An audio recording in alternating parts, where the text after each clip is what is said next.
do something slightly different for you now. Are you aware of Dear Deidre, who writes a problem page in a newspaper that we do not name in this city?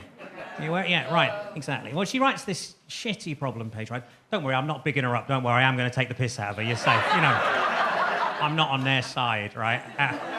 She writes this shitty problem page here. People always write in with their problems. They're always a little bit titillating about threesomes or something like that. And she answers them with a photo story that always features like women with perfect breasts and men with six-pack stomachs and stuff. And I think it's ridiculous, so I've started writing her some letters myself. So let's have a look at some of those, shall we? Here we go. All right.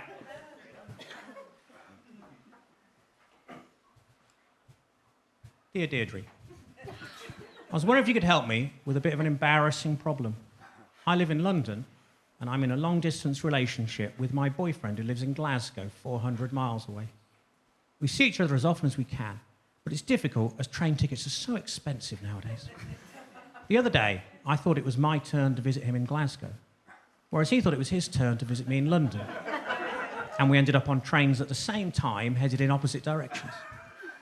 If his train left Glasgow travelling at a speed of 74 miles per hour...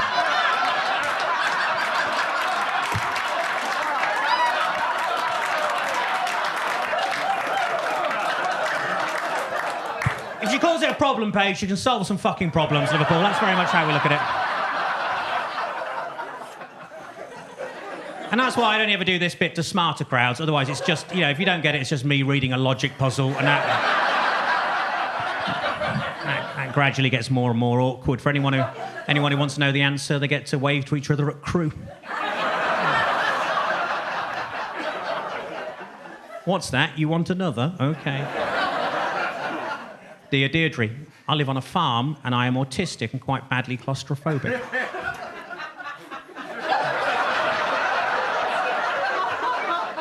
Not traditionally the funny bit in that letter, I'll be honest. Later on, I have written a funny bit. That was very much just setting the scene. Setting the scene with a little bit of misfortune as background. I dread to ask, what do you do for a living? I'm really hoping you're a social worker. That'll be funny as fuck. What do you do? I'm a stay-at-home mom. Stay-at-home mom. Oh, well, you know, fine, good for you.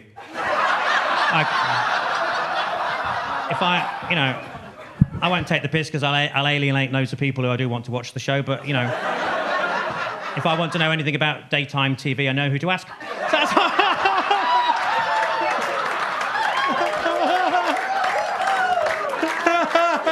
not just daytime TV, also wanking. Anyway, right.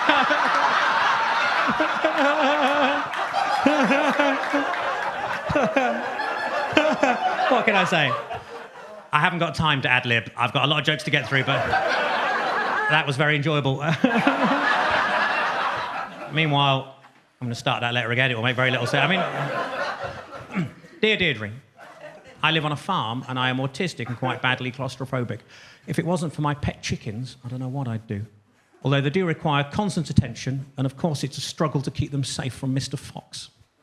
Thanks to government benefit cuts, I now have to move myself and all my belongings to a smaller house on the other side of the river. And all I have to do this is a boat going to take two things. Now,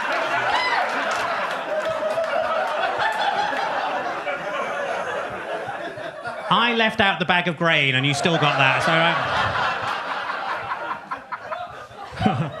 What the hell?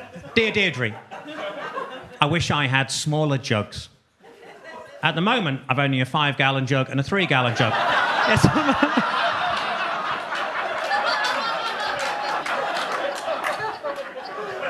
Well, final one. Dear Deirdre, I was wondering if you could help with our somewhat complicated family relationships. Brothers and sisters have I none. Yeah. But that man's father is my father's son. Yeah. So how on earth are he and I related? And that's from John in Wigan. Boom! Local references. Right.